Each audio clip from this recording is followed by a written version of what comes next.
All right. Looks like we finally got live here. What's up, guys?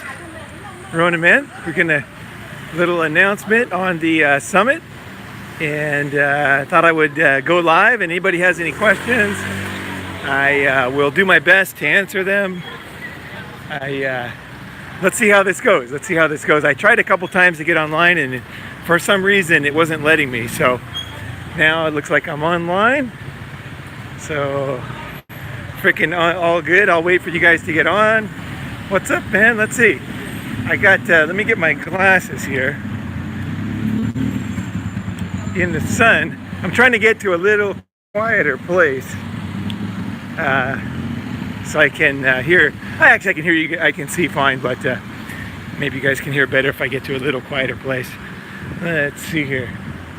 Let me go down the road here.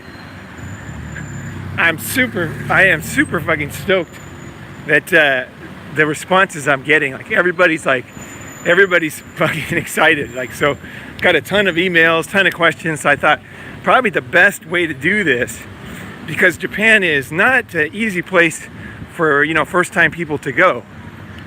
Yeah. Hey, good morning. Who is that? Let's see, who is that? Who is that? That's Kelvin. What's happening, man? What's happening?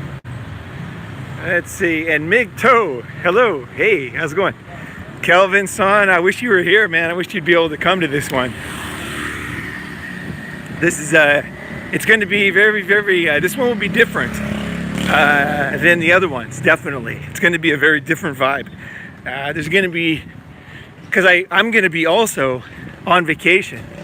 So I'll also have like more free time to hang out. And I'm thinking of like a lot of fun stuff to do, just like any, you know, because like anywhere around Tokyo is just amazing, you know. 16 years I was there, so like there's a lot of stuff to do. I got a ton of friends, and should be like insane actually, and nice for me too, you know. And I also want to go into in this today's stream. I want to talk about why, if you're in Japan. Actually, there's quite a few guys in Japan who are interested in coming, so that's fucking awesome. And there's a lot of reasons why this could be really good for guys that are in Japan. So it's not, there's so many aspects to stuff like this. You guys like Kelvin, you guys that come to the summits, you guys know, right? You're like, oh yeah, we did this and this, and then like there's so many different aspects of friends, topics, new things like friendship, you know, just support, understanding, like fucking a similar like spirit. And there's just a lot of stuff that just happens when you're with a bunch, you know what I mean? Like, it's just like, it's hard to put into words for guys that haven't come, you know? So I want to try to hit a few reasons and also to talk about why Japan, guys in Japan. So let me hit here, what happened in the last video? The last video, let's see, who is that? Pay Life. The last video I uploaded it, and I don't know, I just didn't, it's got a lot of good stuff in it, but I just didn't feel it was quite good enough, so I deleted it. So I still have it, actually. I have the video. You're talking about the Men and Emotions one, right? Yeah, I've got that one, and I actually spent a long time preparing for it, and I think there's some good stuff in it, so I kind of want to redo it. But maybe a little bit different. Maybe add some more things to it and clarify more, because it's more than emotions. It's really like it's much more than that. And so I was actually having a difficult time titling it to start with, and then and so then when I finished it, it had so much stuff I was proud of, but then I just felt like it wasn't quite there. You know, you guys don't know this, but I work really hard on these videos. Like I sometimes I'll record them like 6 times, you know. And some videos I actually take 1 or 2 years to make, because I just feel like it's not ready. You know what I mean? It's like, no matter what I do, it's like, it's just, I don't have the concept. Because what I'm trying to do with my videos is, or what I do with my videos is, I don't copy anybody. I mean, I just literally try to think of things. If anything's been said before, if it's already like, if it's something that has already been said by everybody before, I don't want to do it. Like, there's no reason to do it, right? Because it's already been said.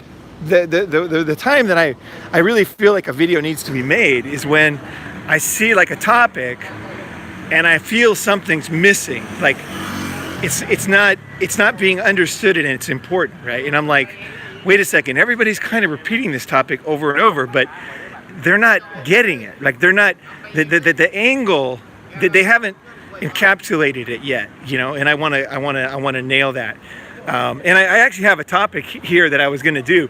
So if you guys don't have questions specifically about the summit, I can just go into this topic and then we can answer questions as we go.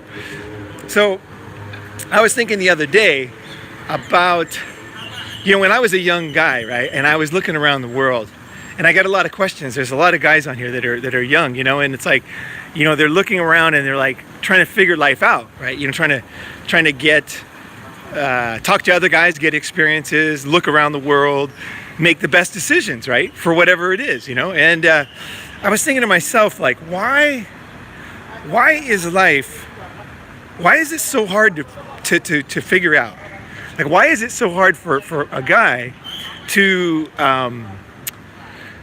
reverse engineer like the best decisions for himself? And the kind of standard argument is basically that, you know, the Matrix, everybody's in the Matrix, they're all asleep. And there's definitely truth to that, no doubt about it. There's truth to that.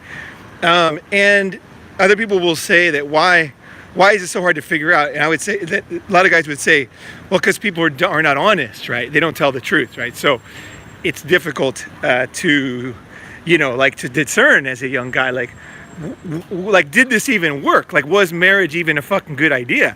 Like, was my dad even happy? You know what I mean? Like, did he even like me? You know, like these type of questions, nobody, it's very difficult to get answers for. But, you know, I think guys today are like, wait a second, they're questioning everything. They're like, I actually want to know. Like, I don't care if it's painful. Like, I actually want to know the truth. Like, what's going on? Like, what are people happy with what they did? You know, and are they doing what they want? You know, were they happy in my life? What were they happy about? Like, what specifically? What were they not happy about? You know, and so I think I want to talk about a few different topics, a few different things that I think have never been really talked about that'll help you to understand. It really pretty deep, this one. Okay, think about this. One of the biggest problems is that, let's say, okay, you go to an old man, right? You go to a wise man and you say, hey, I want to learn from you. Okay, and old guys are going to be able to totally relate to these things. Like, hey, okay, I'm going to go to the old guy. I'm going to get the wisdom from him. But the truth about life is that it is actually pretty hard to figure out. And we are all imperfect beings with our own emotions. So even if we're like doing our best to be super honest, like say we got a young guy who really wants to know, right? Was it the smart decision? As most guys are so busy with work and with, you know, whatever they're doing, kids and stuff, and we only have one life, right? So it's not like we have 100 lives we can compare. So we're thinking, well, it was pretty good. You know what I mean? Like, my life is pretty good. It's not bad, right?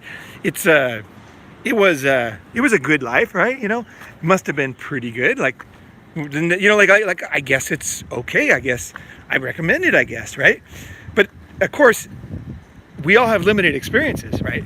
And that's one of the things that's very unusual about me is I've tried a lot of different things and I have a ton of friends and I've been curious since I was a young guy. Like, I've been very willing to see the dark side of life for a long time and to really know, like, okay, everybody does this, but actually they're not happy. So one of the reasons is that it's very difficult for people to understand life, even for old men.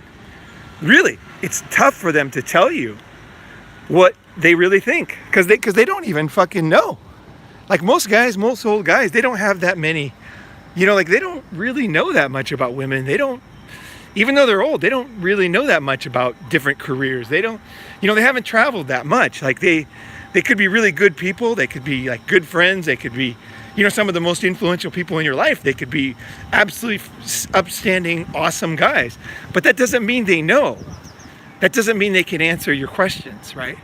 in the sense that you want like a broad-based answer that's the best answer, right? You want to get, at least you want the idea of it, right? So most guys just don't know. They're too busy. They don't have enough experience. Okay, but let's get into the darker stuff, which is more like concerning, like more real. I remember when I was young and I was trying to figure out business, okay? So I was walking around Tokyo, and I used to walk from my station, from my house to the station, right? And I would walk down and I would look. I remember, like, I was busy, but I would look around. Like, I would always look at things. Like, even like now, like most people walking down this street are not going to see much, right? But see, for me, I'm noticing the phone numbers here. I'm noticing there's some businesses trying to advertise. You know, like, okay, here's a guy advertising his computer networking skills. Here's a company selling camera equipment, right? Doesn't look like it if you look in there, but it looks like a house. But so, yes, he's sorry we're closed, you know. So here's a bunch of ads up there, right? So when I was walking around, I was like looking at these small businesses, and I would be thinking to myself, like, how do they make money? Like, how do you, like, okay, we're in Bangkok. It's after 9 o'clock. Here we are in a very expensive part of Bangkok, actually. And there's a business here, and they're not even open. Sorry, we're closed. And there's no phone, you know, like there's no information. So I would think to myself, like, how do these guys make money? Like, you know, how do they, there's a toilet in there. You know, how do these guys make money? And so I was like, how do you understand business in this environment? When you walk around, you look around, like, it costs money to live here, right? This ain't cheap, this area. And it took me many, many, many years to understand that a lot of businesses are kind of, they're not based on profit. So for example, this business is optical. I don't know this company, but one possible reason why you would have trouble as a young guy understanding this business, because your mind's like, okay, wait a second. Now, that fucking place rent is very expensive. Buying equipment is expensive. How the fuck do they make money? Right? They're not even open on a Monday morning, 9 o'clock. How are they not, you know what I mean? Like, but the thing is a lot of businesses are not based on profit. So for example, let's say a rich guy, you know, like he has a daughter or whatever, a wife. She wants to have let's say a massage place or a haircut place, whatever. And then so she opens her business with his money. So there's a lot of businesses out there where there's one rich person who's kind of babying along or supporting or, you know, codependent, like helping out another person who's actually losing money. So a lot of businesses that you see, you might think to yourself, hey, I'm going to make a restaurant. I'm going to compete against these guys. I'm going to make better food, better price, right?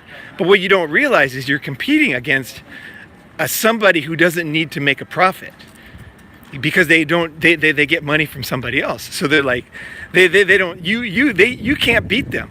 You know what I mean? You can't beat a business that doesn't need to make profit. Like, you just can't. There's no way. Like, it's so hard. Like, it's fucking hard anyway. Business is hard, right? So this is one aspect of life, right? You want to succeed online and in your own business. You know, you want to kick ass, right? So how do you understand when everything's so confusing? You know, it's fucking confusing, man. It is. Like, what's real? Like, how do people make money? No one tells you. No one's going to tell you. Even if I live on this street and I walk and talk to these people, they're not going to say, you know, this girl's secretly the girlfriend of this rich guy, and that's how, you know, like, that business is funded. They're not going to tell me that. No one's going to tell me that, because he's going to be having an affair, you know. He's going to be. It's not real, right? Yeah, money laundering. There's another one. Oh yeah, Mike, that's fucking good. Yeah, money laundering. That's another one. Now, money laundering has a bad image, right? But basically all money laundering is like somebody, they made a bunch of money, okay, somehow, and in the world, it's not as clear as you think. Guys who make money in China, countries like this, it's just not, it's not the North America. So a lot of these people are pretty good people, right? And they make money, but they didn't make it because the country is not set up for people to make money legally, essentially. So, you know, everybody's making money illegally in some countries, really. Seriously, like, nobody pays tax in Thailand. Like, I swear, tax basically doesn't exist here. How did they make money? Different ways, right? So when you do make money, then you have to launder the money. You have to clean the money, right? So that's what people will do. They'll have a little shop like this, and they'll just run money through it. So they'll have receipts and they'll be taking income, but there's actually no clients. And then they pay taxes on that, and now the money's clean. So that's a very, Mike, that is a great point. A lot of businesses are cleaning money to some level, and you got to be pretty experienced to really understand how common this is. It is very, very common, actually. Super, super common for a business to have this need and to go do that. And especially in Asia, it's like, because of the way the governments set up taxes, the way land sales happen, the way the government, the whole thing, it's just like it's the legal systems are not quite robust. They're not the British legal system yet, so it's like there's a lot of reasons why, and this is why most people fail overseas, because they don't understand the complexities of the world. You got to be a mature man to handle the realities of the world, and that's part of it, is realities of business, right? Realities. What are people actually doing? Like, forget the fucking business story. Like, well, what is actually going on in this real life? Like, these guys here, all these taxi drivers, they don't pay tax. Not one of these guys. No fucking way. The license, when you see businesses, when you see restaurants in Bangkok, like, none of them have licenses to make food. Like, the only ones that have licenses is like McDonald's and KFC. And that's why they're so expensive. That's why nobody goes, because they have to pay all these bribes and taxes, and they need to follow a lot of legal rules. But you see on the street, there's like tons of good, cheap food, right? But they don't follow the rules. And I think a lot of SJWs and idiots, they'll just say, okay, those guys are bad people, those guys are good people, like black and white. But actually, it's not like that. It's much more complex. And if you want to succeed in life, you have to be able to both understand the complexity, accept it, be open to it, but at the same time, and I want to warn you about this, I really want to warn you about this. Yeah, like this restaurant here, right? You think they pay taxes? Seriously. Like zero, man. She's cooking away here. Let's see what she's doing there. Okay, yeah, she's cooking away. How's it? How you doing? Good morning. Yeah, got the breakfast there. So like these people, like, obviously don't pay taxes. And these people here, these workers, the workers here that work at these buildings, make these buildings, they're all illegal. They're all from Myanmar, Burma. See this little shop here? Selling vegetables. Let's walk in here. This is not, they have no license, right? Of course, yeah. But you can get nice vegetables here, good price, and hello, good morning. And you can get some good food here, and this is part of the reason why fish here. Here's the old Chinese, this is what they use to lop off guys' penises, right? Huge, Thailand is the world's leader in penis reattachment surgery. Number one. So, watch out for that. I'm serious too. Like, that's a serious thing here. You guys that are fucking around here too much, they don't take this shit seriously. They're like, oh yeah, no, it would never happen to me, right? Yeah, well, it could, right? So, I'm not the king of Siam, man. No. So, okay, but I definitely, I am, and you are too, is the king of your own life. And you own your own life. And you own your own time and your own mind. You have the right to fucking enjoy your life.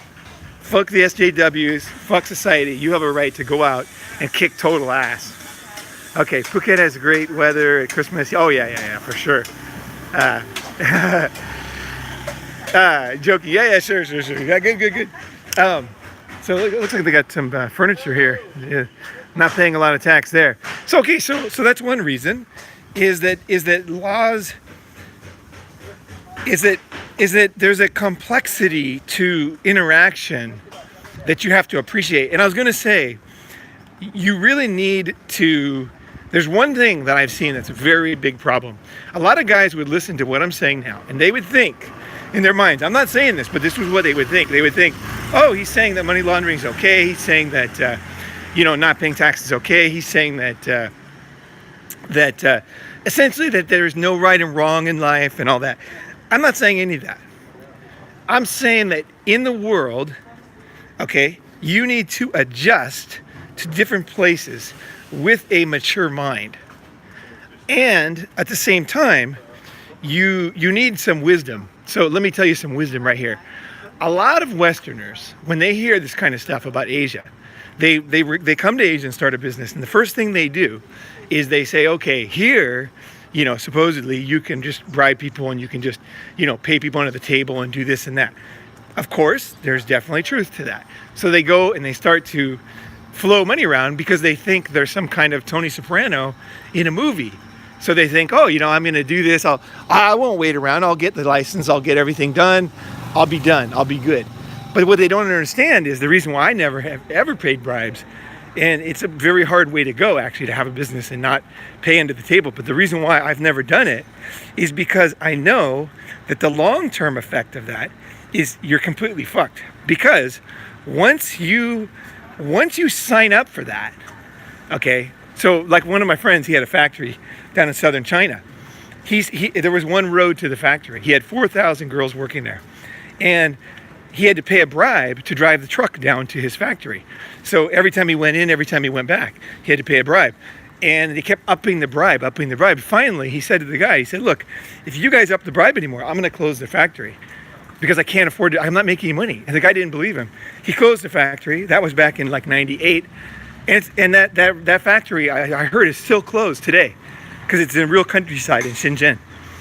So I mean, like these type of things, like, so if you think in your mind, hey, Ronan's saying that, like, break the rules. I'm not saying break the rules. I'm saying you have to know the rules. You have to understand everything. And you need very, very wise counsel. And don't let yourself get carried away with the idea that things are different and I can do whatever I want, because that is not true. There is very, very real consequences and people go to jail, and once you start paying off people, you get into it can get ugly, man. It can get real ugly. That's actually how a lot of people get into trouble in Asia, is they start flowing money around thinking, oh, I'm going to solve all my problems. What they do is they attract scumbags to themselves. And someone like me, because I've been here 30 years, I say, no fucking way, I won't pay. And in the end, of course, I get a lot of blowback in the beginning, but in the end, the guys respect me because they know, the locals, they're like, okay, this guy's serious. He understands, and I avoid the scumbags. And what happens is, if you avoid the scumbags long enough, same with women, eventually the good people will come out and you'll start to meet the good people. And the good people don't want bribes. The good people went to Harvard. The good people, I mean, not necessarily, but I mean, they had this kind of optimism about life, and they went out and started to learn, right? How to get better, right? You're saying that it has off, you could get suicide. Oh yeah, for sure. Yeah. Oh yeah, 100%. So, okay, so why else is life hard to understand? Because there's different rules. Because people don't really know that much. So you think because the guy's old, he's going to know something. That doesn't mean he knows anything. Okay? And also, he might obviously not know what's going on today, right? He only knows, 400 years ago, right? So that's another problem. But I think really what stops most young guys, okay, from learning about life by asking questions, okay, and reading books, is because human nature. Human nature is the number one fucking problem. I mean, it's the beautiful thing too. I love people. People are awesome. But human nature. Okay, so let me give you an idea. Let me give you an example of one of the best examples I came across recently. Was there was a battle in World War II, in a nutshell, Iwo Jima. And Iwo Jima is a Japanese island, and it was the most brutal battle of World War II. I think the U.S. Marines lost over 30,000 guys, and it was just absolutely bloodbath. Okay, and the Japanese were, if you know the battle, it's a very desolate island. It's a very tough island. It's like a volcanic, no trees. It's not like most of Asia where it's like trees and waterfalls and stuff. No, it was harsh. There was like sulfur. It was miserable. And the Japanese it's a Japanese island, so they had been there for a long time. So they had a long time to prepare. So they built tunnels. And when the Americans came, this is the very first time the leader, I forget the guy's name. Was it Kirishima? I can't remember his name, but either way, he was very, very smart, and he did not use the other strategies that the other Japanese guys had used in the past in battles, which was bonsai attacks and things like that. It didn't work. So he said, look, we're just going to sit here and we're just going to wait it out, and we're going to shoot people outside the cave. We'll sit safely in the cave, and we're gonna fight. We're gonna fight to the death, essentially, because there was no way the Americans had the place surrounded. There was no way they were ever, and they knew it. They were never going to get resupplied. So imagine that. You're hunkered down in a fucking cave. It's 1,000,000 degrees. You know that you have limited bullets. The Americans have unlimited ships around you, airplanes, ships. Now you're very safe. You're like in a nice hole, right? It's a great place to be. But where are you gonna go? Like the Americans are never gonna leave. They're not gonna like go home. They're just gonna keep bombing until you keep shooting, and keep bombing until you fucking die. So the Japanese soldiers that were there, they were some of the only people in the war who understood how hopeless it was. Like there was no hope. Japan was basically letting some of their best soldiers, actually no, it wasn't some of their best soldiers. Sorry, I'm wrong about that. A lot of them were quite young or older. But either way, these were good soldiers by anybody's imagination. I mean, they fought to the fucking death, okay? That's a good soldier. That's a guy you want on your team. These guys did not fuck around all the way to the end. There was very, very, very, very few survivors. Because of a lot of things. But so essentially, I don't want to go into battle too much, but it is important to understand the battle. So the Japanese knew they were going to die. They knew that there was limited time. They knew that their only thing they could do is basically, try to kill one more guy. Like that was basically what they're thinking. Like, let's just kill one more guy. And then, eventually some guy will come in and kill me. Right? That was basically what they had in their mind. But what did they write in their diaries? Now, here's what fucks it up.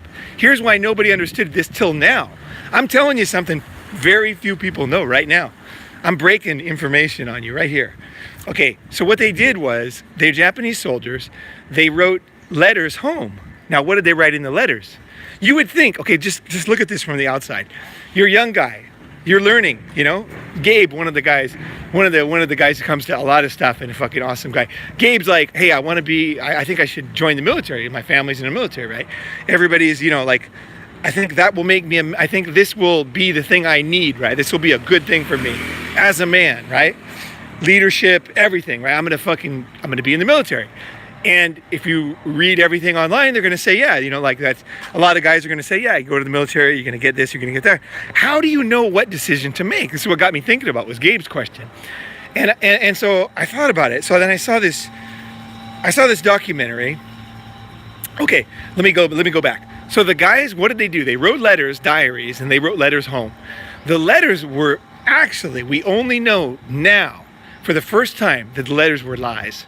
The letters were not true. The letters said that we were making a valiant fight. We're going to attack the enemy's going back, blah, blah, blah. There was all this bravado in the stories. Now, why would they write a story like that? How do you understand life when you're reading the diaries and the letters from the guys who fought in the battle? Like how, and then you're saying, okay, this is the way it was, right? Obviously, right? This is the fucking guys who are in the battle, right? There's no better like source of information than that, right? You're done, right? You're a young guy. You're like, hey, I got the guy who was in the battle, who wrote the letters, and I read them, and it fucking was awesome. And I learned how tough the Japanese soldier is and all that. Now, the Japanese soldier, I have great respect for the Japanese soldier, so don't get me wrong. But this battle was different. The Battle of Iwo Jima was very, very, very different, okay, for a lot of reasons. And the reality is now coming out about the battle. And the interesting thing is, one is what happened. Two is why it didn't come out till now. Okay, so this is like why life is so hard to understand. It's been that was the 1944 or something, right? Here we are in 2019, right? Like you would think you're reading, and then, so then Clint Eastwood found the letters, and he's like, oh my God, these letters are great. Like the valiant Japanese soldier, he's fighting to the end, like honor and all this shit. It's good shit, right? Guys love this, right? And it is good shit, right? So he made a movie about it. It's called Letters from Iwo Jima. And it basically tells the battle and the story, the true story of the heroism and everything from the words written by the guys in the caves. Now, why do I say this was all not true? Clint Eastwood believed it, and he's an old guy. Yeah, and everybody believed it. That movie was super famous. But guess what happened recently? Is some Japanese guys went in, they started to tell the true story. And why they didn't tell the truth in the beginning, it's not because they're liars, it's not because they're idiots, it's not because they're mean, it's not because they're stupid, it's all these things. It's not because they didn't know, it's not because it's for a lot of complex fucking human nature reasons. So one thing was Japanese soldiers that were stranded, and this is what happens to soldiers everywhere in the world. If you don't have food long enough, okay, like long enough, okay, and you're dying of starvation, you are going to eat human flesh. Okay? You will. It's just the way it is. It's been proven over and over and over again. And also, you will, when you're pushed to the limit, you will like crush a guy's skull with a rock to get water. It's just the way it is. And I'm not saying it's good or bad, it's just the way it is. It's the reality. And of course, that's the reason why society is so cool, because it stops us from having to go to this very dark place, right? But it's important as men is to understand your own self. You're not some perfect guy. You're not some guy who's got discipline, who's better than all these human nature things. You're a fucking normal guy, you know? And if you read the stories of these guys, you can really, you can really feel like how painful this shit is. Like it was beyond painful. That the Japanese soldiers were trapped. They had no bullets. So basically what happened is the guys who are in the battle now, there's guys who survived and they're still alive. And they decided, okay, they changed, because until now, like say in the 80s, Japan was rising. Nobody wanted to read bad stories in Japan. People wanted to read about the glory of the empire. And, you know, of course, the only way they lost is the nuclear bombs, right? Nobody wanted to hear the truth. This is another reason why it's so difficult to get the truth. It's not that people don't know or nobody knows. It's that nobody really wants to hear it. Like, do you want to hear that the Japanese soldiers shot each other? Do you want to hear that? Is that something that you're like, oh, I love to hear that? They ate, you know, bodies, right? Is this something that you're like, oh yeah, I want to hear this? No, man, it's depressing, right? It's very, very, it's some of this battle was one of the worst battles ever. Like, it was absolutely brutal. And I have total sympathy for the Japanese soldiers. And I have sympathy for the Americans. World War II is like one of my big things. I often go to these islands. Now, Iwo Jima I can't go to because it's a Japanese military base, but I go to a lot of islands in Japan, and I look for bones and I look for stories of people that actually live there, because I speak Japanese. So I've done this many, many times, and I have a lot of great stories actually of caves in Okinawa and things that I found on my own. So this is not something I have not thought about before. I've spent like 20 years researching this kind of stuff on my own, like fucking hardcore, going to the caves, like looking at the bones, digging for bones. I've done that a lot. And someday I might talk about that. Maybe I'll talk about that at the summit, because it's really interesting actually, what I found. So, okay, so the Japanese soldiers were totally screwed. They had no more food. They couldn't even get out of their caves, and half of them had like life-threatening injuries. So, you know, you're sitting there moaning, you know, you got your leg blown off, no painkiller, no medicine, no doctor, and there will never be one. So this is what a lot of guys were. This is the situation. Imagine this. You're in a cave. You're never going to get out. Most people are already dead. There's still like 10,000 of you like scattered around. And half of you guys, your skin's burned off, your eyes are fucking don't work. You know, you absolutely are screaming in pain. And there's a few guys who are not injured. What are they going to do?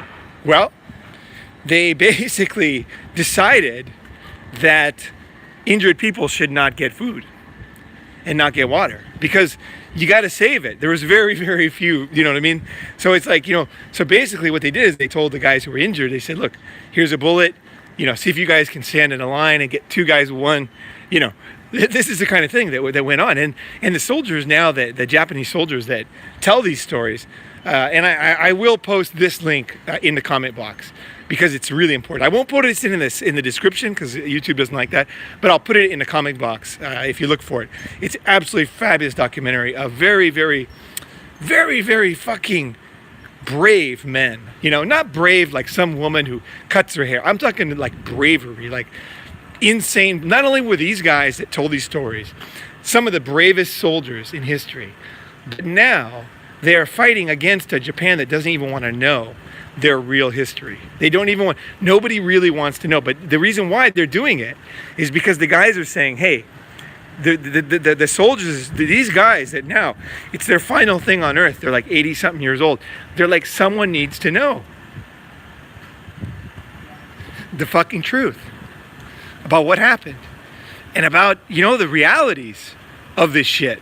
Some young, like Japanese society needs to understand that it wasn't all valiant. It wasn't Japanese soldiers. Like it was fucking war, right? It was fucking ugly. It was fucking not good, and it was something that nobody wants, like the reality, right? Whatever conclusions you draw from these type of things. But knowing the reality is a very, very powerful thing, very, very good thing. So these guys, I really recommend watching this documentary. It's absolutely mind-boggling that this information finally got out. So I realized when I watched it, I'm like, holy shit. Because I'm also quite knowledgeable about Japanese war history. Like I'm pretty knowledgeable actually about this stuff. And I'm like, I had no idea. I actually thought the Japanese guys till the end were basically like banzai, and they were like, like running into like fucking volleys of bullets and with a stick, all these stories, like the Japanese soldier with no fear, and it wasn't like that. That wasn't what Iwo Jima was about. Iwo Jima was a very, very different thing. And so this is one of the main reasons why you, as a young man, just so you don't breathe never get the real information about things, is because of society has shame. Society has shame. People have shame. Families have shame. So Japan as a society did not want this information to come out when those guys were still alive, because it was too much for the families. Like if you knew that your grandfather was in Iwo Jima, it's better to think he was a valiant soldier, like fighting the Americans, like rushing tanks with a fucking bamboo stick. It's better to think that than to think maybe he ate another soldier. Maybe he killed a guy for a drop of water. Like seriously, like who knows? Like he survived, so he had to, it wasn't easy, right? It wasn't like going to Starbucks. So what did he do? And so families really don't want this stuff to get out. Soldiers, I think soldiers are the most honest. They want to tell the truth, but they also know that there's no way that young guys can really put it into context. So they can't really tell the stories, because even if I tell you a story, okay, about, let's say, learning complex stuff in Japanese or whatever, you're not going to really understand my story unless you speak a similar level of Japanese to me, right? You're going to be like, oh, I see how you got over that intermediate Japanese level, and I see your challenges, and oh my gosh, you did that, and oh, that was amazing, like, oh, I got to do that. Unless you're at that level, you will not even understand really what I'm talking about. You'll be like, I get it that he got to the higher level and it wasn't easy and no one else was helping him, but I don't really understand the challenges. Like, it seems like you would just naturally get better after a certain point of speaking a language. And it's like, no, you need a special environment to get to a better level. It's not easy. It is not easy. It's easy to get going. It's easy to start a language. It's not easy to master a language. It's very difficult to master a language, especially a difficult language. And there's many, many reasons for that. But you only know that if you're in that same environment. So that's part of the reason why soldiers don't want to put it out there, because they're like, even if I tell the story as honestly as I can, how the hell can some guy who's hanging out at an internet cafe on an iPhone, you know what I mean? Like, understand this, really understand what happened. So there's this reluctance to even tell the truth to people that to society, and there's family shame. Of course, nobody wants to know the grandfather did something shameful. Nobody wants to know that it was dog eat dog. Nobody wants to know that the Japanese military, like, nobody wants anybody to know. But guess what? One of the most important lessons from the entire war for Japan is what happened in Iwo Jima, in my opinion. Like really, the things that you're most shamed of, okay, the most painful, this is the shit you need to face. This is the stuff that can change your life. Really, this is the shit that will make your life better. Because it's by going into these things is where everything else is easy, man. It's easy. You know what I mean? Like, which certificate should you get? Should I go here on vacation or there? Which tires should I buy? All that stuff, but it doesn't have any influence on your life. Understanding yourself deeply and other human beings deeply, motivations, pain, all this shit. This is stuff that matters. This is stuff that, there's meaning that will change you. You will never be the same. These are the lessons that we want, and these are the lessons that you don't learn because of all this stuff. So I want to hesitate to say like that everybody's lying or, you know what I mean? It's not like that, man. It's complicated. It's so complicated, Life is so complicated. So that's what my job is. My job here is to try to be honest and say, hey, somebody recently was saying, I can't, online somebody was commenting like yesterday, I can't respect you because you did this. And it's like this type of thinking where you can't respect people for one decision that they made based on things that you don't even really know about, right? This is how we block ourselves off from any information, right? Because we're like, oh, I can't respect. All right, no, no. And then what do you end up with? Literally, what if you can't discern, okay, wisely judge, and there's so much. I would suspect there's a lot of issues going on, but how are you gonna like, a lot of this stuff is just is really, I don't know what you call it. It's like being quiet and listening to that inner voice and accepting some very difficult and painful things about ourselves. But see, the thing is, this is where the gold is. This is really the jet fuel for your life, really. And you will become a totally different person. And you want to talk about confidence, how to get confidence? I'll tell you how to get confidence. You get confidence by fucking facing this kind of stuff and facing yourself. This is shit that will give you a diamond. A diamond is built, it really is, I mean, it's an old story, but diamonds are made by intense pressure in the middle of the earth, right? That intense pressure, it's a good example because this intense pain, intense pressure, this is what causes you to get off your ass and actually be honest and not cover shit up, right? And start saying, wait a second, I'm not happy, with this kind of bullshit life. I'm not happy with hearing these bullshit stories, I want to go. I want something real inside myself. I don't need a lot, but I want a few real fucking things in there, And I think that's what's missing right now. It makes it's so difficult to get in today's society. Is some kind of fucking something that and it's something that you know about yourself, and you've accepted, and you realize that you are not a fucking good person. Okay? None of us are. We are not good people. We are not bad people. This is the thing. We're people. And we make mistakes and we do all kinds of things. And there is no such thing as a good person. The more you try to be a good person, okay, the more you're like, oh, I'm good. I'm like loving. Women are bitches. I'm good. The more you do that, you're creating a false self. Now, you might be a good person, okay? I'm not saying you're not a good person. This is the complication here, is that you could be doing something, good or altruism or whatever, out of desire to help somebody.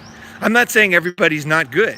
What I'm saying is, if you create a false persona around a black and white image, in the end, it's not really you. It's not really you, man. It isn't. You're creating a false persona, and then what happens is you present this false persona to me, you come to the summit, and you're like, oh yeah, I'm like this. I say, I'm not so sure what I'm like. I don't really know. I'm figuring it out day by day. But if you go and you present a false persona, what will happen is people will accept that. They'll say, okay, Gabe's this kind of guy, right? I like that kind of guy, right? Or they might say, I don't like that kind of guy. But the thing is in the end, in your heart, you know that it's not that simple. And you know that it's not really true.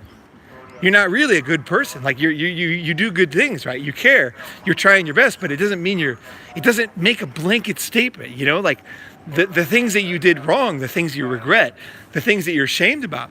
These are the things that you get the most benefit from working on, right? The serious mistakes that you made. These are what they exemplify. They show you, they guide you to show you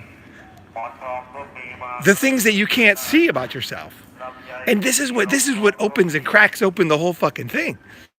This is what allows you to actually become a better person and have wisdom and confidence, because you're not afraid of this shit, you know? And you're learning, and you're like, and you know that you're not perfect. You're like, hey, I know that, you know, it's a limit, you know? Fuck, I did this stupid thing, right? I did that fucking stupid thing, right? We all do stupid things. That's the reality. All of us, you know? All of us, you know? And that's the thing.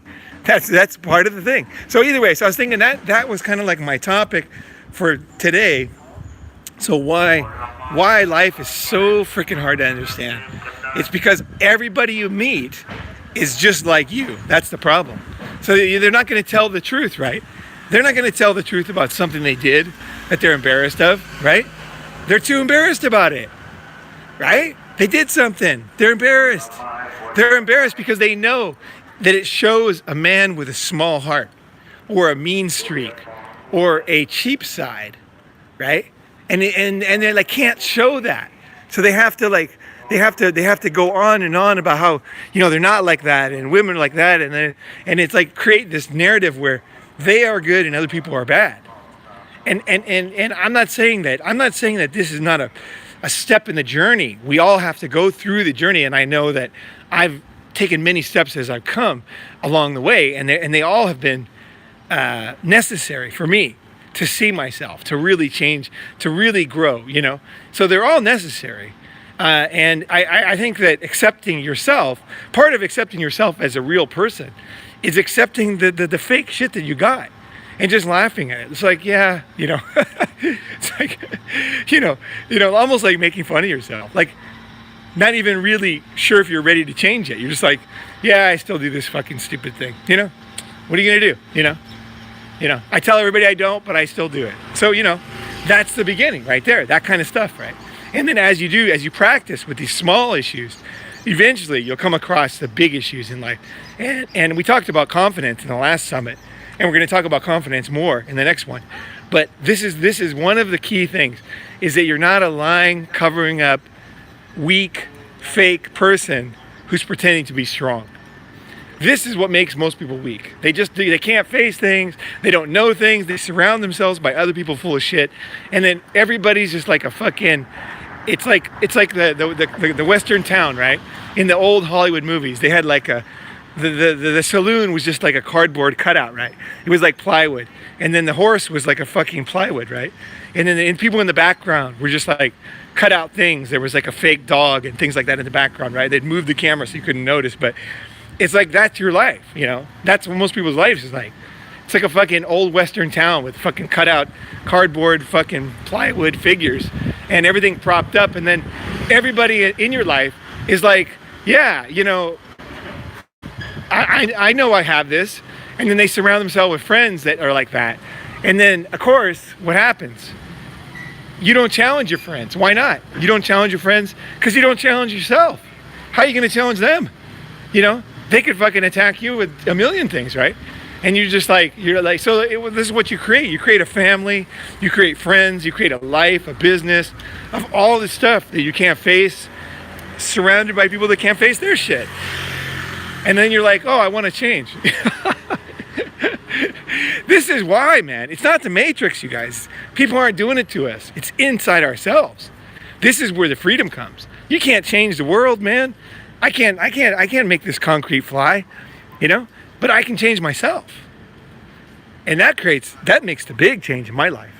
So okay, so that's all I was thinking about that. And let me see if I can see some of these questions. Is there anything about the summit? If not, I'll go into the summit here a little bit.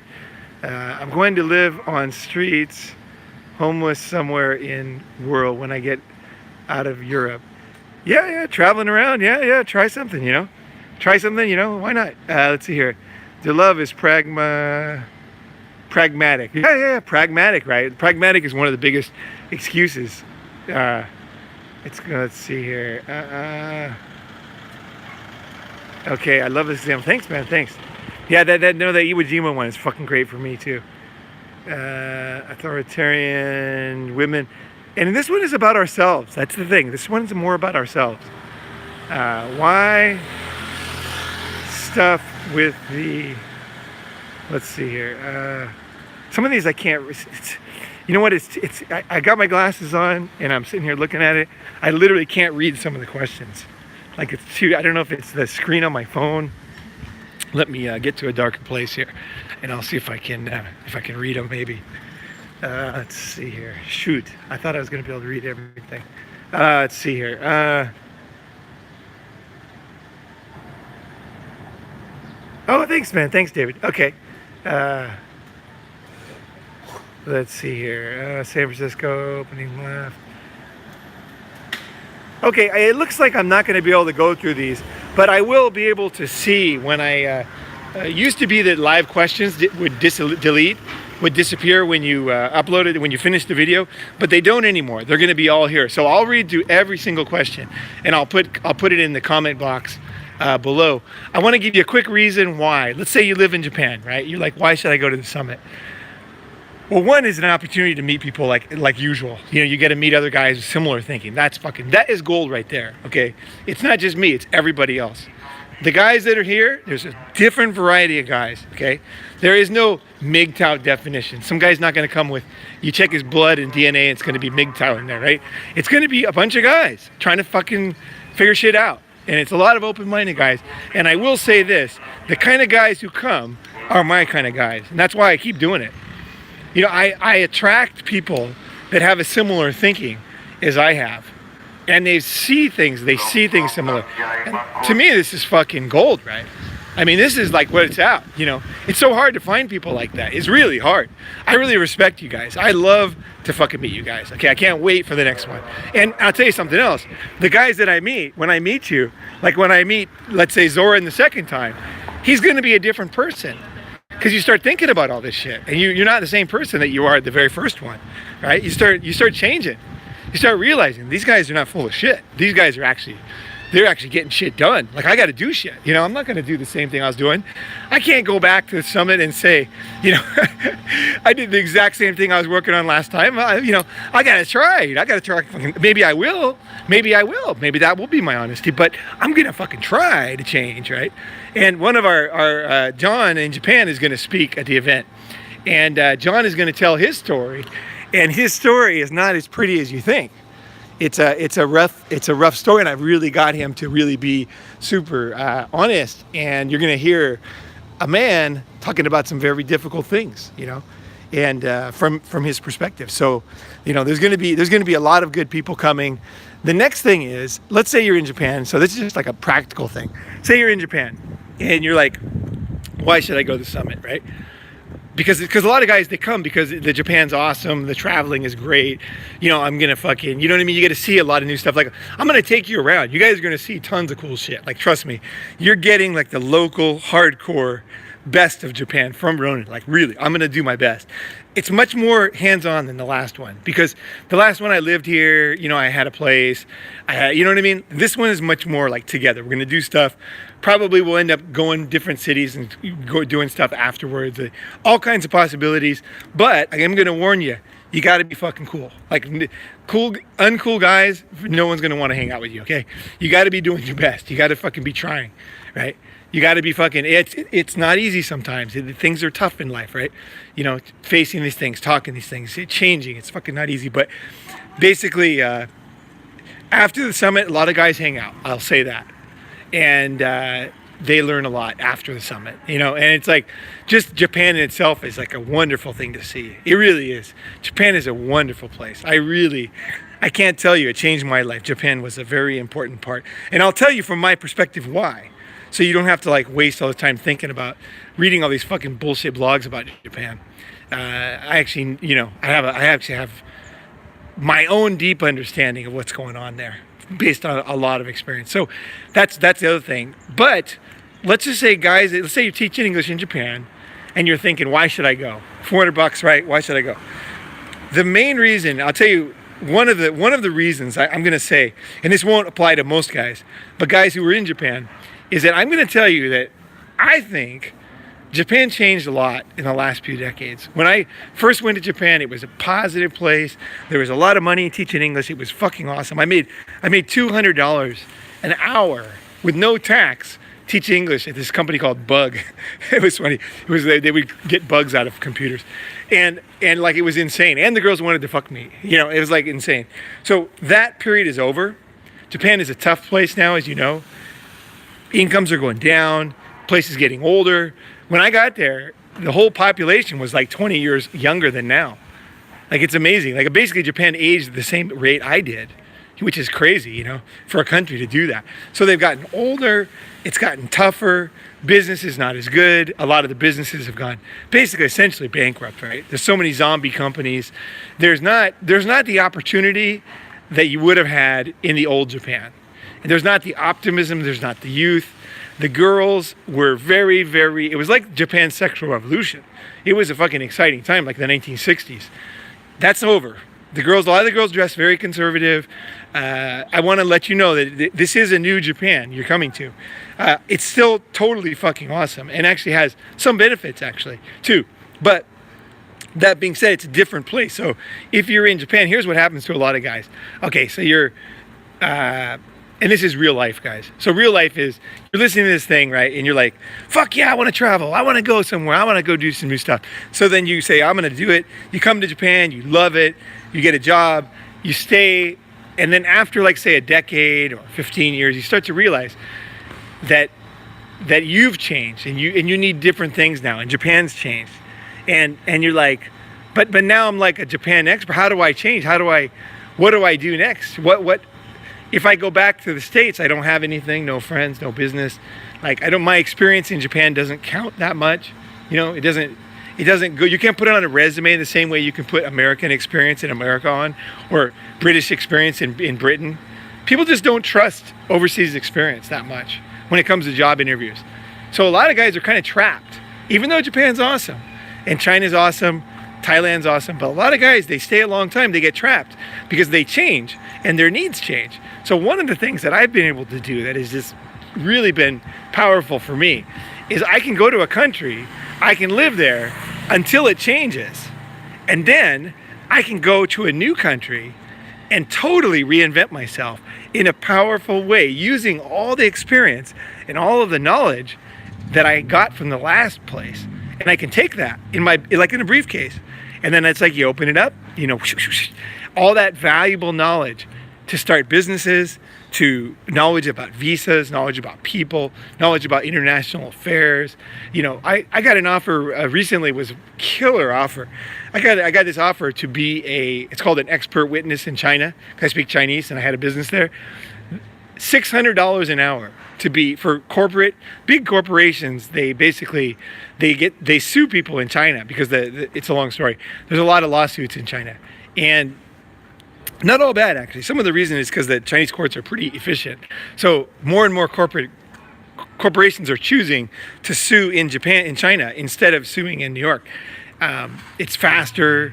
And in some ways, if it's like foreigner suing foreigner, it's pretty fair actually. So a lot of people are doing that now. So because of that, there was this need for a person who speaks Chinese and who had the knowledge and experience. So I got called by a headhunter and I got this offer for like fucking $600. They paid me $600 an hour plus they paid me like $450 an hour to fly, like to go to the meetings and stuff. I mean, it's crazy, you know? And it was all based on the experience that I got overseas. You know, this was a crazy, and the guy told me too, the guy at the headhunter, he said, look, don't worry. He said, there's going to be a lot more jobs for you. You're very rare. Your knowledge is very welcome. And we've been looking for 6 months for somebody to fill this position. He's like, so like, you don't worry. Like, we're going to have plenty of work for you. You just do your job. You're going to get tons of work. And in the end, it was a killer job. It was a killer opportunity. It was exciting. I could use my what do you call it, like my experience and stuff, and I ended up not doing it. Long story, but that opportunity would have never come. 600 fucking bucks an hour, dude. I grew up in a fucking trailer park, you know. I grew up in a fucking literally, you know, like I had nothing, like my family, it's like, it's crazy, so overseas experience can be used for valuable businesses that if you live in Japan, you get trapped and you're just around a bunch of Japanese people, you have a very limited mindset, limited knowledge, and you're probably scared of leaving because you're like, well, what am I going to do next? I'm telling you right now, you can do a lot next. And your experience is actually quite valuable. So we can brainstorm ideas. We can talk about stuff that I did. I reinvented myself 2-3 times after Japan. And each one has given me more power, more confidence. And I really feel like a man who can go anywhere now. Like I did love Japan. Okay, don't get me wrong. It was fucking awesome. Okay, it was really awesome. But in the end, I outgrew what I was doing. I outgrew the situation. I'm like, I need more than Japan. I want to be an Asia expert, right? And I wanted to learn Chinese, so I went to China. And that was like wonderful experience. I went to one of the best universities in China. I studied my ass off. I started a business. I got a lot of recognition for that. I learned a lot. That was the main thing, and that was beautiful, man. I wouldn't have learned any of that stuff in Japan. It was just the same lessons over and over, mostly, right? So that if you're in Japan and you're kind of like teaching English and you're thinking, fuck, it's getting worse, prices, incomes are going down. I can't promise I'm going to give you, good ideas. I can't promise. I mean, I was a headhunter for 8 years. I was very, very good at my job.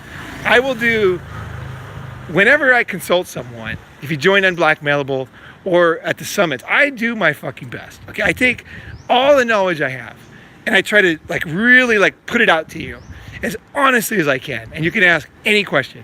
Right? It's not like, oh, you can't talk about that. It's like, no, bring it up, bring it on, bring it fucking on, the reality of what's going on. Because I'm telling you, I know for a fact that a lot of guys are trapped in Japan. I know that. And it's not just Japan, it's many other countries.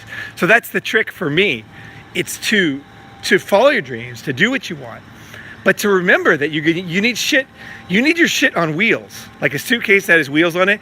Your life has to be on wheels where you're building up talent, you're building up experience, but you're not cut off from the world, and you're getting stuff that matters around the world. You have knowledge and information coming in at all times. You're hearing about new opportunities, new things, and you're actually talking to people who know the kind of shit that you're learning, that you have, the kind of talent you have, the kind of experience you have, and how it can benefit them somewhere else. Because there's even simple things like some guys go and teach English. Like I have a friend who, he teaches English in Beijing, and he's making he's making $6,000 a month. Basically, that's pretty sweet. And that's pretty good for him. He's young. He's 23. I don't want to go to Beijing. I don't want to teach English, but you know what I mean. I was surprised. He's got they pay for his place and stuff. And again, I'll introduce you to the guy if you want. Isn't it? Yeah, his name's Joe. But the main thing I want to do is it's not about that. I want to basically be able to brainstorm, okay, like a Ronin episode. Let's fucking brainstorm some fucking reality here, and let's figure out some good decisions in our life, and let's do cool shit, and let's not be trapped, and let's not be small, and let's not be hiding, right? Let's be open, let's be strong, let's be building, and let's have confidence, and let's have optimism, because all this shit builds optimism. When you realize you're not trapped in any way by anybody or anything, oh man, the feeling is amazing, And every time, I'm sure you felt it before, it's like every time you feel it, you're like, oh man, I got to get some more of this. This is good shit, How do I get more of this, So either way, so that's kind of my thing. So we're gonna meet September 6th through 8th. It's gonna be near Tokyo, so you can basically go to any airport near Tokyo, doesn't matter. There's Narita is the big one. Haneda is right downtown, good one to go to if they have cheap flights. And there's another one in Ibaraki that usually has cheaper flights sometimes, but you got to take a bus and it's 2 hours away, and it's a question of whether you want to do that. I would say for most guys, just look for the cheapest flight that you can get to Narita. And as far as places to stay, hotels and stuff, Japan has become much more easy to travel. When I went there, it was fucking hard, man. It was really hard back in the day. Now Japan's pretty easy, actually. So if you look on online, you can look at hostels. Hostels are very cheap in Japan. There's a lot of them. And also we are going in a period when it's very nice. I think it's good weather. It's going to be hot, okay, but it's a good time to go. But it's not a tourist season, so like the hostels tend to be pretty cheap. Like I saw one, I was looking for somebody. I found one in Shinjuku for like less than $20 a night. Fast internet, great location. So there's that kind of stuff too. There's kind of inexpensive places. You don't need. I guess the main thing is you want to make sure that you're in a good location. That's the key thing. Location really matters. Tokyo is a really big city. It's like Los Angeles. It's so huge. Tokyo is so massive, man. It's not that you can't get around. Like if you read online, they'll say, oh, just take a train 20 minutes. It's not that you can't. It's just that it's a waste of time. Fuck that. No. You'd rather be, I mean, this is my experience, my opinion. You'd rather be downtown in a smaller place with worse internet, and then you can just walk out and sluts everywhere and fun and good food, rather than, being in a better place that you're 20 minutes away.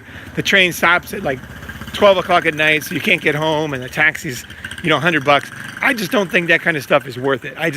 The stress from all that, and you start to cut yourself off from the guys. So basically, I want to get most of the guys so we're all close by. So everybody can hang out, everybody can go eat, kind of like we did in Bangkok, where everybody ate at the same place, and we knew where everybody was going to be, everybody knew how to get there. Japan is not quite as convenient as that, but it's mega awesome. So, don't worry about that. And there's a lot of good stuff, and I know the area. So if you want, send me an email or put your email in the comment box.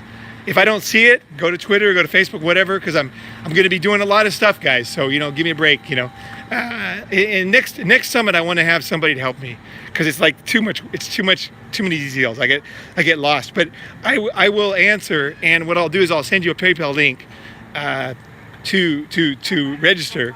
And then once you're registered, we can have like maybe like a, I don't know, group call, group chat. We can do some kind of, right now we have a Telegram group where guys ask questions. So maybe we can do a new Telegram group so that everybody doesn't have to ask over and over and over same questions, and other guys can help to answer questions, about stuff as we learn, right? And actually, as guys get new information too, because some guys are going to getting new information that's better, right? There's going to be, I used to go to these great Indian all-you-can-eat places for $10. They don't exist, I heard, but there's going to be some new place that kicks ass, that's cheap, that has vegetables and healthy food. So we'll kind of get a good. This thing is about having a good experience, guys. It's about kicking ass, having a good experience, meeting good friends, learning tons, and refreshing type of renewal type shit. So we'll try to. We're going to be really open, and I want to learn a lot. I want to bring in a lot of new information too. So if you're in Japan, like I'd love to get, do a sit down with you and get the latest information, what the fuck's going on, because it has changed since I left there a few years ago. So I was back in Japan for almost a year, about 5 years ago. So yeah, so okay guys, so that's it. Sorry I couldn't answer your questions, all of them, because I just can't read them. I literally cannot see with this sun out here. So yeah, so that's it, guys. It's September 6th through 8th. Oh yeah. When should you come? When should you leave? All depends on you, man. It depends on how much time you have. The earlier you come, I think the better. Personally, what I'm gonna do is I'm gonna buy a ticket here and leave pretty soon. I'll be in Japan. You'll see the videos, and I'm gonna go ahead and go fairly soon. I might go to a festival on the 14th and 15th in August. It's out of the way, but it's a really great festival, so I might go to that. So if you're in Unblackmailable or the mentoring and you want to go, let me know. We could go together. So that's a possibility. So yeah, but then I'll be back in Tokyo for a couple of days.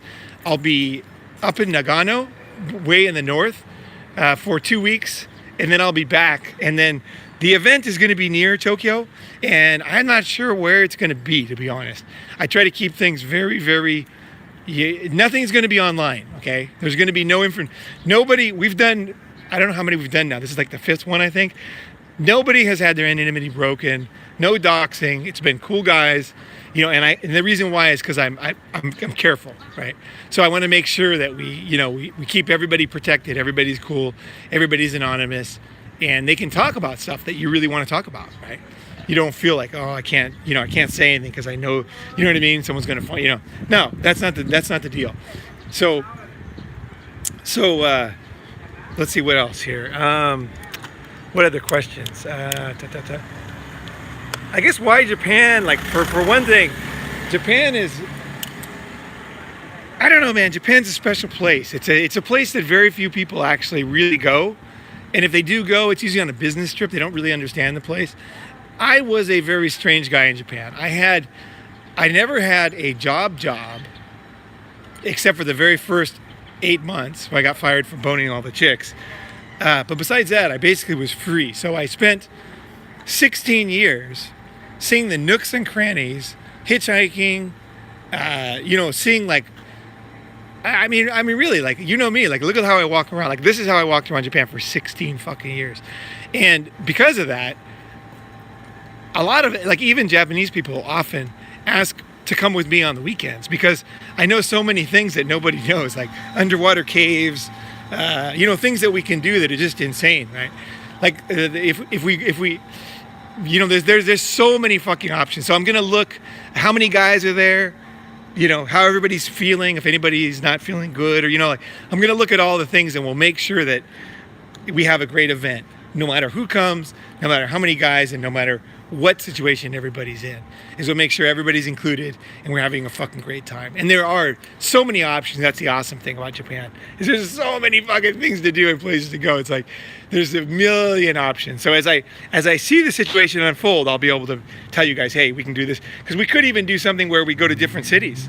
We could do like one day in one city, and then everybody jumps on a train, and then we go, and then Saturday's in another place, right? Or the next day's in another place. So that's a possibility, but I want to make sure everybody comes. If I was going to say any advice about traveling in general, it takes if you travel from North America to Japan, it takes about a week to really get over jet lag. That's my honest experience, and I don't know, some guys, younger guys, maybe not as much, but jet lag is a serious thing. So if you really want to have a good time, you might consider coming like a week early. So instead of, late August or something. Tickets are pretty cheap in August, so you might want to consider that. And then you'll be all revved up and ready to go. Or come just as the event starts and then stay later, and hang out and do stuff, right? So that's the other possibility. And then if you're busy and you just come in for the 3 days, that's all good too. Japan is a very convenient place. It's really, really good transportation. Once you know how to get around and you have good advice, it's like super easy to get around. It's not like Japan is like I owned a car and a motorcycle, but that was just because I love to race and all this stuff. You don't need any of that shit. You don't need a car. You don't need a fucking motorcycle. Public transportation is awesome. It's convenient. There's tons of girls on the trains. There's no reason not to take it. Air conditioning is awesome on there. Especially in the summer, it's going to be hot. It's going to be fucking hot, guys. So I would say weather-wise, clothes-wise, you never know. Japan is unpredictable. I'm hoping myself, if you ask me what I'm doing, I'm hoping to hit the typhoon. There's a typhoon every summer that basically clears out the summer. So basically it's hot summer, hot summer, hot summer. Typhoon comes, huge fucking surf, massive fucking waves. Kelly Slater broke his board in 3 places. He was like, holy shit, this place is huge. So that's the kind of waves we're talking about. And I love it. So I want to hit those waves. I want to get out in the surf.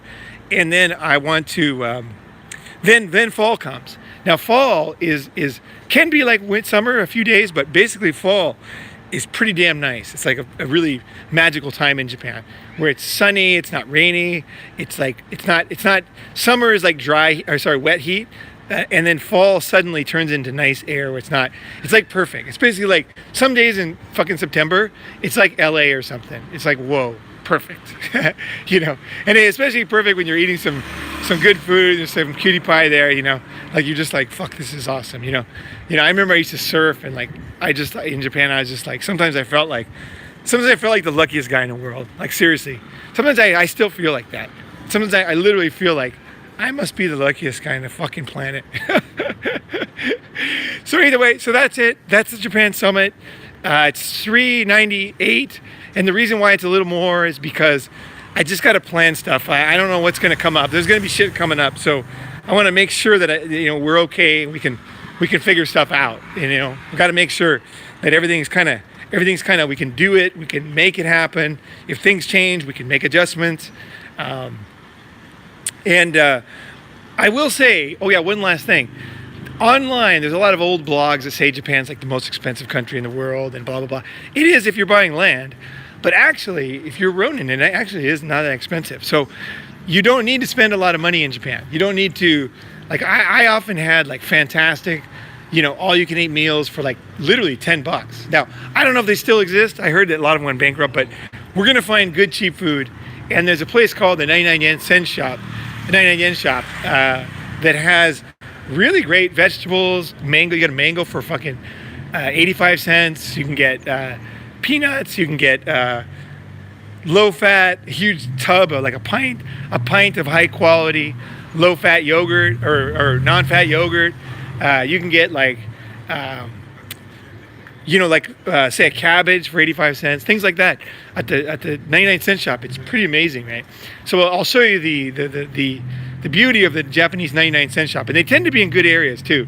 So where like a lot of young people are, a lot of action, you go down there and you can buy a bunch of shit. And you can just eat it outside. You just fucking buy shit, just like I do the gonzo eating, right? Yeah. Hey, how's it going? I can do the gonzo eating, right? And I can just do. I grab the shit and we go to the park. There's that kind of stuff, and that's awesome in Japan. Just going to the park. And there's a lot of parks, tons of parks.